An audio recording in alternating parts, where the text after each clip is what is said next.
ಸಿದ್ದರಾಮಯ್ಯ ಸಾಹೇಬ್ರು ಎಲ್ಲಿದ್ದಾರೆ? ಪ್ರತಾಪ್ ಸಿಂಹ ಮೇಲೆ ಆಕಾಶ ಭೂಮಿಗೂ ವ್ಯತ್ಯಾಸ. ಆಕಾಶದ ಕಡೆ ತಲೆ ಎತ್ತಿ ಉಗಿದಾಗ ಆ ಉಗುಲು ಯಾರ ಮೇಲೆ ಬೀಳ್ತಿದಂತ ಅದು ತಿಳ್ಕೊಬೇಕಾಗ್ತದೆ ಪ್ರತಾಪ್ ಸಿಂಹ. ಬೆಂಗಳೂರು ಮೈಸೂರು ರಸ್ತೆ ಹೆದ್ದಾರಿ ನಾನು ತಂದ್ಬಿಟ್ಟಿದ್ದೀನಿ, ನಾನು ಟ್ರೈನ್ ಬಿಟ್ಟೆ, ನಾನು ಪ್ಲೇನ್ ಬಿಟ್ಟೆ ಅಂತ ಬೇರೆ ಬಿಡ್ತಾ ಇರೋದೇ ಇವರು. ಚುನಾವಣೆ ರಾಜಕೀಯ ಮಾಡಬೇಡಿ ಪ್ರತಾಪ್ ಸಿಂಹ ಅವರೇ, ಜನ ನೋಡ್ತಾ ಇದ್ದಾರೆ, ಜನಕ್ಕೆ ಗೊತ್ತಿದೆ ಯಾರು ಏನು ಅಂತ. ನಿಮ್ಮ ಹಿತಿಮಿತಿ ಮತ್ತೆ ನಿಮ್ಮ ಇದು ನೋಡ್ಕೊಂಡು ನೀವು ಮಾತಾಡಿ. ಸೋತೋಗ್ತೀನಿ ಅಂತ ಒಂದು ಭೀತಿ ಇದೆ, ಆ ಭೀತಿಯಲ್ಲಿ ಅವ್ರ ನಾಲ್ಗೆಯಿಂದ ಇಂಥ ಮಾತುಗಳು ಆಚೆ ಬರ್ತಾ ಇರೋದು ಹೊರತು ಬೇರೆದು ಏನೂ ಇಲ್ಲ. ಪ್ರತಾಪ್ ಸಿಂಹ ಅವರು ಬಾಯಿಗೆ ಬಂದಂಗೆ ಮಾತಾಡೋಕ್ಕೆ ಹೆಸರು ಗಳಿಸ್ಕೊಂಡಿರೋರು ವ್ಯಕ್ತಿ. ಯಾರಾದರೂ ಮೈಸೂರು ನಗರದ ಮೈಸೂರು ಜಿಲ್ಲೆಯಲ್ಲಿ ಯಾರು ಇದ್ದಾರೆ ಅಂದರೆ ಅದು ಪ್ರತಾಪ್ ಸಿಂಹ. ಪ್ರತಾಪ್ ಸಿಂಹನ ಅಭಿವೃದ್ಧಿ ಬಗ್ಗೆ ಈಗಾಗಲೇ ನಮ್ಮ ಪಕ್ಷದ ಕಾರ್ಯಕರ್ತರು, ನಮ್ಮ ಪಕ್ಷದ ನಾಯಕರುಗಳು ಅನೇಕ ಬಾರಿ ಚರ್ಚೆಗೆ ಕರೆದವ್ರೆ. ಒಂದು ದಿವಸನೂ ಕೂಡ ಚರ್ಚೆಗೆ ಬಂದಿಲ್ಲ. ಅವ್ರ ಕಚೇರಿ ಮುಂದೆ ಹೋಗಿ ಕಾಯ್ಕೊಂಡು ಕೂತಿದ್ರು, ತಾವು ನೋಡಿರ್ಬೋದು ಮಾಧ್ಯಮದಲ್ಲಿ ಅದೆಲ್ಲ. ಇವತ್ತು ಸಿದ್ದರಾಮಯ್ಯ ಸಾಹೇಬ್ರ ಬಗ್ಗೆ ಅವರು ಮಾತಾಡ್ತಾ ಇದ್ದಾರೆ. ಬಹುಶಃ ನಾನಾದರೂ ಅಂದ್ಕೊಂಡಿದ್ದೀನಿ, ಒಬ್ಬ ವ್ಯಕ್ತಿ ಆಕಾಶದ ಕಡೆ ತಲೆ ಎತ್ತಿ ಉಗಿದಾಗ ಆ ಉಗುಲು ಯಾರ ಮೇಲೆ ಬೀಳ್ತದೆ ಅಂತ ಅದು ತಿಳ್ಕೊಬೇಕಾಗ್ತದೆ ಪ್ರತಾಪ್ ಸಿಂಹ. ಸಿದ್ದರಾಮಯ್ಯ ಸಾಹೇಬ್ರು ಎಲ್ಲಿದ್ದಾರೆ? ಪ್ರತಾಪ್ ಸಿಂಹ ಮೇಲೆ ಆಕಾಶ ಭೂಮಿಗೂ ವ್ಯತ್ಯಾಸ ಇವರಿಬ್ಬರಿಗೂ. ಸೋಮಾರಿ ಸಿದ್ದರಾಮಯ್ಯ ಅಂತ ಹೇಳ್ತಿದ್ದಾರೆ. ಇವ್ರ ಥರ ಬುರುಡೆ ಹೊಡ್ಕೊಂಡು ನಾನು ಮಾಡಿದೆ ಅಂತ ಹೇಳ್ಕೊಂಡು ಸುತ್ತಾಡಿಲ್ಲ ಸಿದ್ದರಾಮಯ್ಯ ಸಾಹೇಬರು.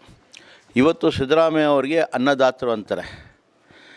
ಹೊಟ್ಟೆ ತುಂಬಿ ಊಟ ಮಾಡಲಿ ಅಂತ ಪ್ರತಿ ಮನೆಗೆ, ಪ್ರತಿ ವ್ಯಕ್ತಿಗೂ 10 kg ಅಕ್ಕಿ ಕೊಟ್ಟಿರುವ ಯಾವುದಾದ್ರೂ ವ್ಯಕ್ತಿ ಇಡೀ ದೇಶದಲ್ಲಿ ಇದ್ದಾರೆ ಅಂದರೆ ಅದು ಸಿದ್ದರಾಮಯ್ಯನವರು. ಇವತ್ತು ವರ್ಣಾ ಚಾನಲ್ಲು ಅದಿಲ್ಲದಿದ್ದರೆ ಮೈಸೂರು ನಗರದ, ಮೈಸೂರು ಜಿಲ್ಲೆಯ ರೈತರ ಗತಿ ಏನಾಗ್ತಾಯಿತ್ತು? ಇವತ್ತು ಏನಾದರೂ ಮೈಸೂರು ನಗರ ಇಡೀ ಕರ್ನಾಟಕ ರಾಜ್ಯದಲ್ಲಿ ಅಭಿವೃದ್ಧಿ ಪಡೆದಿದೆ ಅಂದರೆ ಆ ನಾಲೆಯಿಂದ ಮತ್ತು ಆ ರೈತರಿಂದ. ಇವತ್ತು ಆ ನಾಲೆ ಇರ್ತಾ ಇಲ್ದಿದ್ರೆ ಎಲ್ಲ ಕದ್ದು ಮಾಡಿದ್ಯಾರು? ಪ್ರತಾಪ್ ಸಿಂಹ ಬಂದು ಮಾಡಿದ್ನ? ಪ್ರತಾಪ್ ಸಿಂಹ ಹೇಳ್ತಾ ಇದ್ದಾನೆ ಅದು ಇದು ಅಂತ.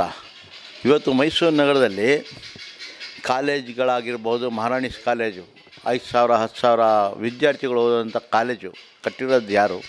ಪ್ರತಾಪ್ ಸಿಂಹ ಒಂದು ಕಟ್ಟಿದ್ರಾ? ಜಯದೇವ ಆಸ್ಪತ್ರೆ ತಂದು ಕಟ್ಟಿರೋರು ಯಾರು? ಪ್ರತಾಪ್ ಸಿಂಹ ಅವರು ಮಾಡಿದ್ರಾ? ಮೈಸೂರು ನಗರಕ್ಕೆ ಅನೇಕ ಕೆಲಸಗಳು ಮಾಡಿ ತೋರಿಸೋರು ಅವರು. ಮೈಸೂರು ನಗರಕ್ಕಲ್ಲ, ಇಡೀ ರಾಜ್ಯಕ್ಕೆ ಮಾಡೋರೆ. ಮೈಸೂರು ನಗರದ ಒಂದು ಕಡೆ ಬಿಡ್ಬಿಡಿ. ಇವತ್ತು ನಾವು ಉಚಿತವಾಗಿ ಬಸ್ಗಳಲ್ಲಿ ನಮ್ಮ ಹೆಣ್ಮಕ್ಳು ಓಡಾಡ್ತಾ ಇದ್ದಾರೆ ಅಂದರೆ ಇದು ಸಿದ್ದರಾಮಯ್ಯ ಸಾಹೇಬರ ಕೊಡುಗೆ. ಇಷ್ಟೆಲ್ಲ ಇಟ್ಕೊಂಡು ಇವರು ಸುಮ್ಮನೆ ಬುರುಡೆ ಹೊಡೆದ್ರೆ ತಾವೇ ನೋಡಿರ್ಬೋದು. ಒಂದು 6-7 ತಿಂಗಳ ಹಿಂದೆ ಪ್ರತಾಪ್ ಸಿಂಹನೇ ಜಯದೇವ ಆಸ್ಪತ್ರೆಗೆ ಯಾವುದೋ ವಿಚಾರಕ್ಕೆ ಹೋದಾಗ ಸಿದ್ದರಾಮಯ್ಯ ಅವ್ರನ್ನೇ ಹೊಗಳವ್ರೆ.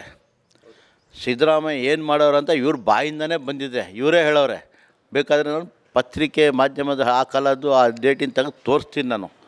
ಅವತ್ತೊಂದು ಮಾತು, ಇವತ್ತೊಂದು ಮಾತು. ಚುನಾವಣೆ ಬಂದ ತಕ್ಷಣ ತಿರುಗಿಬಿಡೋದು. ಚುನಾವಣೆ ರಾಜಕೀಯ ಮಾಡಬೇಡಿ ಪ್ರತಾಪ್ ಸಿಂಹ ಅವರೇ, ಜನ ನೋಡ್ತಾ ಇದ್ದಾರೆ, ಜನಕ್ಕೆ ಗೊತ್ತಿದೆ ಯಾರು ಏನು ಅಂತ. ನಿಮ್ಮ ಹಿತಿಮಿತಿ ಮತ್ತು ನಿಮ್ಮ ಇದು ನೋಡ್ಕೊಂಡು ನೀವು ಮಾತಾಡಿ. ಸಿದ್ದರಾಮಯ್ಯಲ್ಲಿ ನೀವೆಲ್ಲಿ? ಅದು ಚರ್ಚೆಗೇನು ಸಿದ್ದರಾಮಯ್ಯಂಗೆ ಯಾಕೆ ಕರೀತಾ ಇದ್ದಾರೆ ಚರ್ಚೆಗೆ? ನಮ್ಮ ಕಾರ್ಯಕರ್ತರೇ ಬಂದಾಗ ನೀವು ಚರ್ಚೆಗೆ ಬಂದಿಲ್ಲ. ನಮ್ಗಳ ಜೊತೆ ಬಂದು ಚರ್ಚೆ ಮಾಡಿ ತಾವೇನು ಮಾಡಿದ್ದೀರಾ ಅಂತ. ತಾವು ಬುರುಡೆ ಬಿಟ್ಟಂಗೆ ಬಿಟ್ಟಿಲ್ಲ. ನಾನು ಬೆಂಗಳೂರು ಮೈಸೂರು ರಸ್ತೆ ಹೆದ್ದಾರಿ ನಾನು ತಂದ್ಬಿಟ್ಟಿದ್ದೀನಿ, ನಾನು ಟ್ರೈನ್ ಬಿಟ್ಟೆ, ನಾನು ಪ್ಲೇನ್ ಬಿಟ್ಟೆ ಅಂತ ಬೇರೆ ಬಿಡ್ತಾ ಇರೋದೇ ಇವರು. ಒಬ್ಬ ಕೇವಲ ಕಾರ್ಪೊರೇಟರ್ ಆಗಲಿ, ಒಂದು ಲೋಕಲ್ ಲೀಡ್ರ್ ತೊಗೊಂಡೋಗಿ ಮಂತ್ರಿಗಳಿಗೆ ಅರ್ಜಿಗಳು ಕೊಟ್ಟು ಫೋಟೋಗಳು ಹಾಕ್ತಾರಲ್ಲ, ತೊಗೊಂಡು ಆ ರೀತಿ ಫೋಟೋಗಳು ಹಾಕ್ಸ್ಕೊಂಡು ಸುತ್ತಾಡೋದು ವ್ಯಕ್ತಿ ಯಾರಾದ್ರು ಇದ್ದಾರೆ ಅಂದರೆ MP ಲೆವೆಲಲ್ಲಿ ಇವರು ಪ್ರತಾಪ್ ಸಿಂಹ ಅವರು. ಅದು ತೋರಿಸ್ಕೊಂಡು ನಾನು ಅದು ಮಾಡಿದೆ ಇದು ಮಾಡಿ ಅಂತ ಒಂದು ಅರ್ಜಿ ಕೊಟ್ಟು ಫೋಟೋ ತೊಗೊಳ್ಳೋದು, ಹಾಕ್ಸ್ಕೊಳ್ಳೋದು. ಆ ಕೆಲಸ ನಮ್ಮ ಕಾಂಗ್ರೆಸ್ ನಾಯಕರು ಮಾಡಿಲ್ಲ ಪ್ರತಾಪ್ ಸಿಂಹ ಅವರೇ. ನಾವು ಏನಿದ್ರು ಕೆಲಸಗಳು ಮಾಡಿ ತೋರಿಸಿದ್ದೀವಿ. ಸಿದ್ದರಾಮಯ್ಯ ಅವರು ಚುನಾವಣೆಯಲ್ಲಿ ಹೇಳಿದರು, ಅವ್ರ ಪ್ರಣಾಳಿಕೆಯಲ್ಲಿ ಗ್ಯಾರಂಟಿಗಳು ಕೊಡ್ತೀವಿ ಅಂದರು. ಅದರ ಪ್ರಕಾರನೇ ಬಂದು 3 ತಿಂಗಳೊಳಗೆ 2 ತಿಂಗಳೊಳಗೆ ಗ್ಯಾರಂಟಿಗಳು ಕೊಟ್ಟು ತೋರಿಸೋರೆ. ಅಕ್ಕಿಗಳು ಕೊಡ್ತಾಯಿದ್ದಾರೆ, ಕರೆಂಟ್ ಫ್ರೀ ಕೊಟ್ಟವ್ರೆ, ಬಸ್ಸಲ್ಲಿ ಪ್ರಯಾಣಿಕರು ಮಹಿಳೆಯರಿಗೆ ಫ್ರೀಯಾಗಿ ಉಚಿತವಾಗಿ ಸೌಲಭ್ಯಗಳು ಮಾಡಿಕೊಟ್ಟವ್ರೆ. ಅನೇಕ ಕೆಲಸಗಳು ಈಗಾಗಲೇ ಆಗಿದೆ. ಅವರು ಬಹುಶಃ ಮುಂದೆ 24ನೇ ಚುನಾವಣೆಯಲ್ಲಿ ಎಲ್ಲಿ ನಾನು ಸೋತೋಗ್ತೀನಿ ಅಂತ ಒಂದು ಭೀತಿ ಇದೆ. ಆ ಭೀತಿಯಲ್ಲಿ ಅವ್ರ ನಾಲ್ಗೆಯಿಂದ ಇಂಥ ಮಾತುಗಳು ಆಚೆ ಬರ್ತಾ ಇರೋದು ಹೊರತು ಬೇರೆದು ಏನೂ ಇಲ್ಲ.